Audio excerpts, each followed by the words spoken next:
Oo, sa tayo video. Alam mo,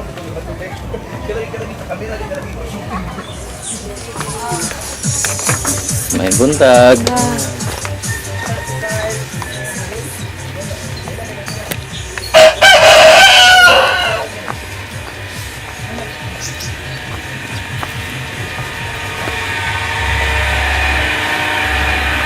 May buntag lagi nila.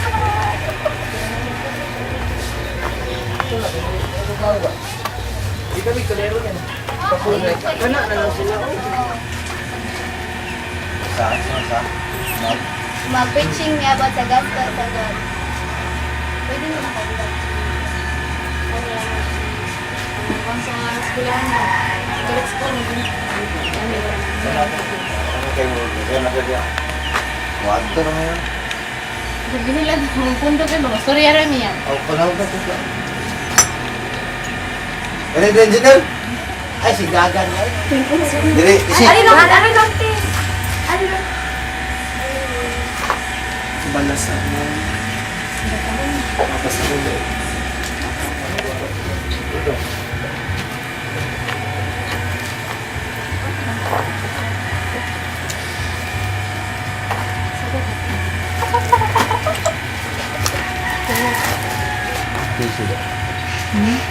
Ari Bilma. Dili, madam. Ilahang. Rumaman nila. Ilahang. Klase.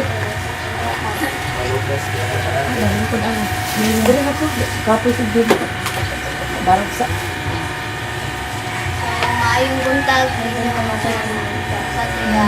Nami diri aron ipaambit kaninyo ang mga pulong dito sa ato ang Ginoo. So before nato suga ang among ebanghelyo, ngayon sa kita presensya sa atong Ginoo pinaagi sa tanan. So sa ngalan sa Amahan para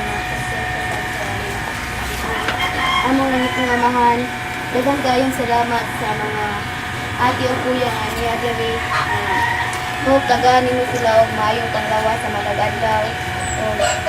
Kanang daghang kayong salamat sa mga blessings nga among nadawat matag adlaw sa pagtatagsa kanamo. Giyahi kami sa among mga tagsa-tagsa nga buluhaton sa among mga panimalay. Kini among gipangayo pinaagi sa imong ngalan. Amen. So, salamat sa akong Ginoo. Aniya kami diri aron ipaambit kaninyo ang mga pulong sa Ginoo. Gikan sa basahon ni Lucas. Kapitulo 15, versikulo 11 to 32.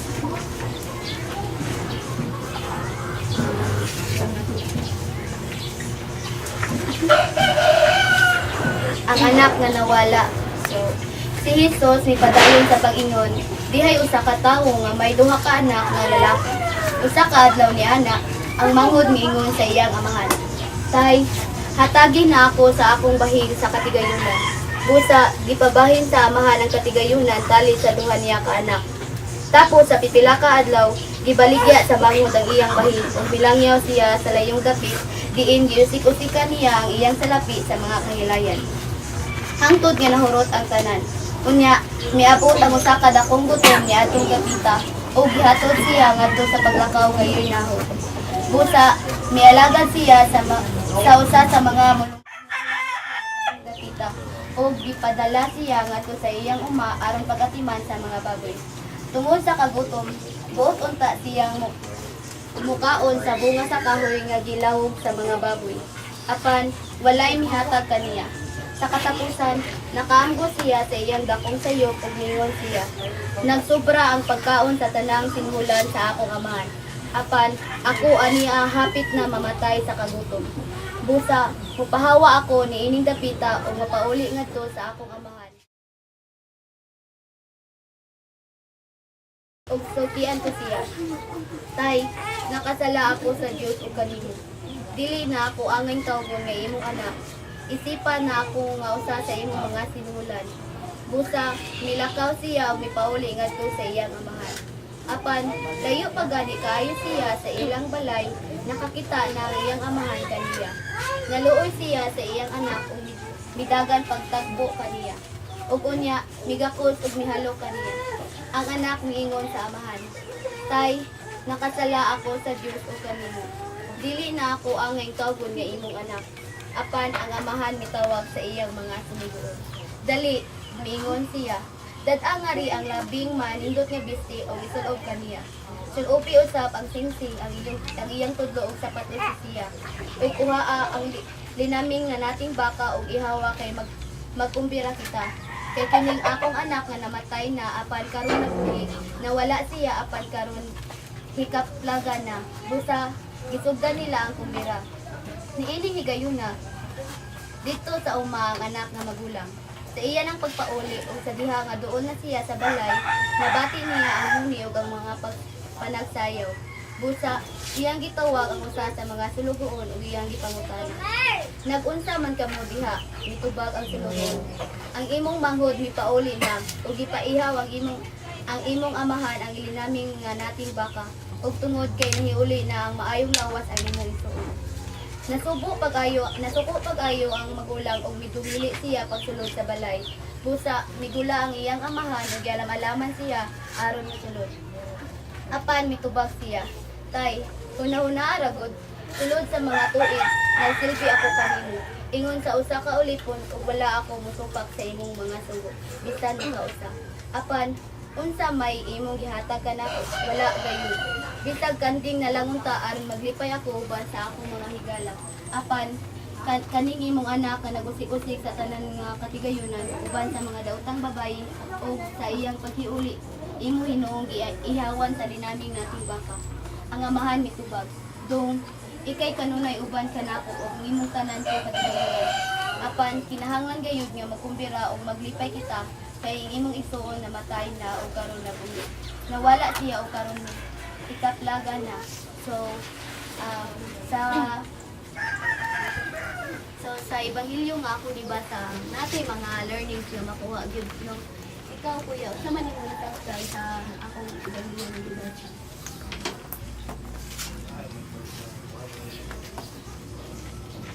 Kung yung anak nga ko, matawag ko lang to siya sa iyong sila. Sakto jud. So ang sala sa anak kay kanang binuhatan siya nga tinuyuan, di ba? O kay kuan man kanang gitaga na siya katigayunan pero iya gibatas bandas. So, kanang nasi lima ka mga mensahe nga buti padagan. Una niini ang mercy of the Father kay bisan patuod o kanang nay mga nagkasala iyang anak pero ipasaylo gihapon niya kay tungod iya man kining anak. So ikaduha, disobedience o repentance kay i-disobey ang anak sa iyang amahan pero moto kanang ipasaylo gihapon siya naginosol siya sa iyang mga sala kay kasi iyang amahan. Then ikatulo kay kanang jealousy sa iyang maguwang sa manghod kay tungod sa matagingon sa iyang maguwang anong imo man siya giihawan nga nilakaw man siya nga ako nga naa nagpabili nimo ya wala jud ko nimo kuan kanang ihawan og masikat sila.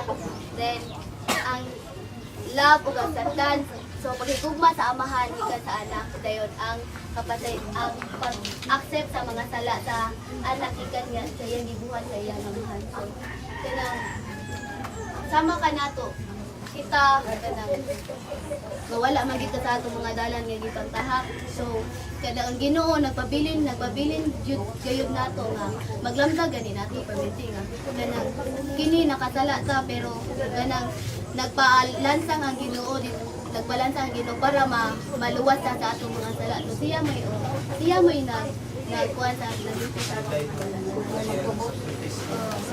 mao din na siya. So napay uban napay laing ebanghelyo nga basahon ako mga tao. May buntag na itong tanan. Ang basahon gikan ni Marcos Kapitulo 5, 25 to 34. Dihay usa ka babae nga gitalinugan og nagantos niini sulod na sa nakulong duha ka tuig. Bisan pag gitambalan na siya sa daghang mga doktor, nahurot na lang ang iyang salapi. Apan wala gayud muarang-arang ang iyang kahintang. May grabe na hinuon, nakadungog siya mahitungod kang Hesus. Busa misuot-suot siya sa katawhan ngadto sa luyo ni Hesus. Unya nakaingon siya sa iyang kagalingon. Kung mahikap ko bisan lamang iyang bisli, mamaayo gayud ako. Busa iyang gihikap ang biste ni Jesus ug mitangkon dayon ang iyang talinugo. Ug gibati niya nga naayo siya. Diha-diha gibati ni Jesus nga maoy gahom nga migula kaniya. Busa milingi siya sa mga tao ug nangutana. Kinsay mihikap sa akong biste?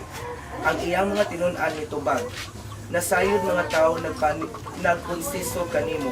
Busa nganong nangutana ka man kung kinsay mihikap sa imong biste. Apa nagpadayon si Jesus paglingi-lingi aron pagsugi kung kinsa gayud ang mihikap niya.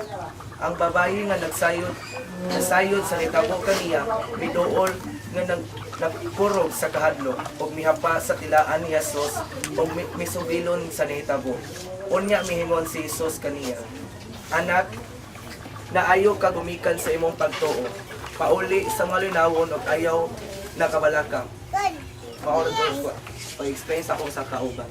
So, may buntag kanang the story about the feeding woman. So, ang katong babae kay gikuan siya na siya sakit nga gikuan gidugo-dugo niya kanang sa niya ato sa kanang ospital musamot ang murag samot ang iyang kuan sakit.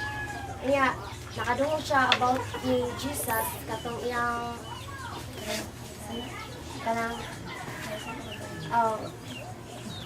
niya kanang mauto kanang nito siya ato niya ako ikaw ate kanang di ba na amang bitay kanang mga kaagi sa atong kinabuhi kanang di jud nato makuanan so kanang kinahanglan kanang mag-pray ra gyud ta kay God para musalig ta niya kay para makuanan maluwas ta sa atong problema. May buntag ni tanan. Mao kaniya ako pang sambina may tungod sa balin. Mateo kapitulo 13 versikulo 47 to 50. Ang gingharian sa langit samang sabsa usa ka baling nga gitaktak dito sa lanaw nga nakakuha sa tanang matang sa isda. Ini kapuno na niini bitaron kini sa mga mananagat ngadto sa dapling sa lanaw ug manglingkod sila aron magpaayong isda sa isulod niya sa ilang mga bukag ug ang walay pulos ilang isalibay. Mausab kini ang mahitabo sa kapusan sa kalibutan. O ani ang mga anghel ug lainon nila ang mga dautan tao gikan sa mga maayo ug itambog sila ngadto udno nga nang diliab dito naghilak sila ug magkalagot ang ilang mga ngipon. Sa kani nga pulong sa Ginoo nagpasabot ni nga sa kanang sa sama sa atong mga kanang katungod kanang kinabuhi nga ug maghimo lang tag maayong buhat sa atong isig ka tawo labi ni sa paggalingon may naay mga grasya nga abot kanato kinahanglan lang gyud nga natay pagtuo sa Ginoo salig kay bisan bag-usa pang problema ang abot basta na lang kay pagsayo sa Ginoo nagi kay grasya nga maabot ka rin nga kanang sa kanang kanang kuan sa kanang sa mga sugo sa Ginoo ang mga buhat sa kanang paghimo og maayong buhat sa atong isig ka tawo pag kanang kuan nato sa pagahina to og kanang paghain nato panahon sa pagsimba matag domingo kay sa usa ka semana ka usa ra baya ang kata nga moro ginagikon sa Ginoo sa usa ra gid ka adlaw nga duha ra gid ka oras pagit ang atong magkuan bagay na sa pagsimba moro na siya sa kanang kuan niya kanang ato laging kanang kuan niya gugmao na to ang atong isig ka tawo labi na gugmao na to ang atong isig ka tawo sama sa atong pagigugma sa atong pagaling. Buntang.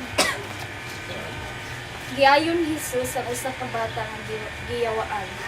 Basahon gikan ni Lucas kapitulo 9 bersikulo 37 to 43. Sa pagkasunod adlaw, naglugsong sila sa bungtod.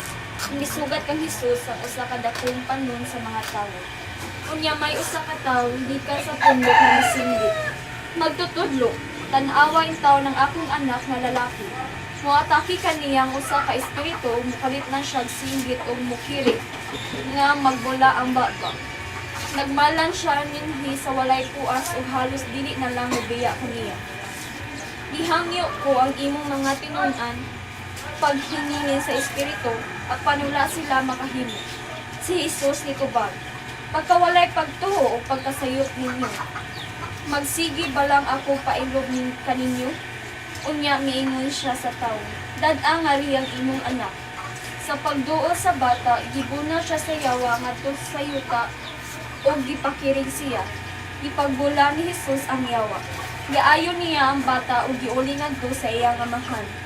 Ug nahibulong ang tanang tawo sa dakong gahong sa Jesus. Kani nga balasahon kay naay usa ka tawo nga nasudlan og dili maayong espiritu. So bisag gikan pa sa pagkabata niya wala jud siya pagtuo sa Ginoo. Bisag ang mga disciple katong mga tao sa Ginoo wala gihapon kahimo para mapahawat ang mga espiritu. So katong lalaki ni doon ni Jesus o nagpaayong niingon si Jesus niya kuwang sila sa pagtuo sa Ginoo.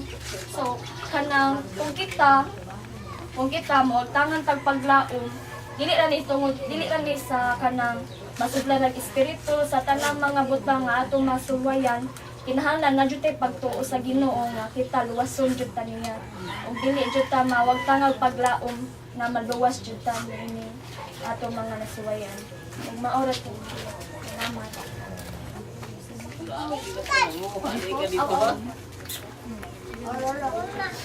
Ang basahon gikan ni Lucas kapitulo 2 to 39. Ang mabinantayon nga mga sulugoon. At andam kamo sa bisan unsay mudangat, pagsighugot ang inyong mga besti diha sa hawak ug dagkuti ang inyong mga suga. Samag mga sulugoon nga nagulat sa pagbalik sa ilang agalon gikan sa kumbira sa kasal. Inig abot niya og inig tuktok, ablihan dayon nila ang puntahan. Bulahan katong mga sulugoon nga makapalagan sa ilang agalon nga nagtukaw o nagandam. Sultihan ko kamo nga maglapo sila. Palingkoron sila sa kananan o silbihan niya. O bulahanan sila kung hikaplagan niyang andam bisan kung maabot siya sa tungang gabi o kadlaw na. O timan ikini, kung hibalo pa ang tagbalay kanos amo abot ang kawatan, dili gayud sa mutugot nga lungkabon. Sa kawatan iyang balay, usa kamo usab kinahanglan mangandam. Kay anak sa tawo moabot sa oras nga wala ninyo siya pabuta. Maura ko tong experience akong sang kauban. So kita, di ba, kanang kaybaw man tanga, dapat kanang be ready ta always stay sa kanang haron kay kaybaw tanga wala mo abot wa ta kaybaw kanis ang abot ang Ginoo, di ba? So dapat mangandam ta kung moabot na ang panahon nga kanang moabot na ang atong Ginoo, so ready na ta nga kanang kanang okay na kay nakakuha na tagpasaylo ana, di ba? So kung samtang wala pang atong Ginoo, magbuhat kita og mga maayong bulhaton nga dapat nga lang makapasaylo na ta o makarepent na sa itong mga sala kay kung moabot na ang atong Ginoo di ready na ta nga kanang di man ta kaibaw kung kanus ata kuhaon ana kanus ata anon kay di man ni atong lawas sinugman lang ni. So dapat kanang kuan gyud ta ang sudra ato nga ebanghelyo is kanang mag-ready lang ta always. So ako nakapamatuod sa mga ipangingon sa mga so before na mo i-end ang among pag-share ninyo, wala ba kami mga pangutan na wala kami mga pangutan? Wala. So, dagat kayong salamat. Ato sang tapusan ng among ebanghelyo pilagi sa ato closing prayer. Pangalan sama sana ang pangamahan, dagan kayong salamat kay nahuman na kita ng among mga ebanghelyo. Dagan kayong salamat kay naka-learn ni o naka-learn ko sila sa among ipag-share. Dagan kayong salamat sa mga so kayo usang ni diri naminaw sila sa among mga tulong. Sama sa akong giingon nga tagay kami og mayong panglawas o unta makapangandam na sila sa imong pag-abot sa kalibutan. Dagan kayong salamat sa kaning tanan ang kini among gipangayog tingag sa imong ngalan. Salamat kuya. Ari sa amin. Salamat kay Salamat eh. Kuya, thank you kay sa kami na sa time ninyo. Thank you. Ari sa amin. Thank you.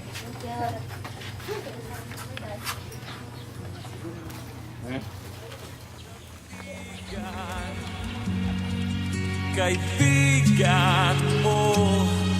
Siya ang araw mong lagi at karamay kong sawi.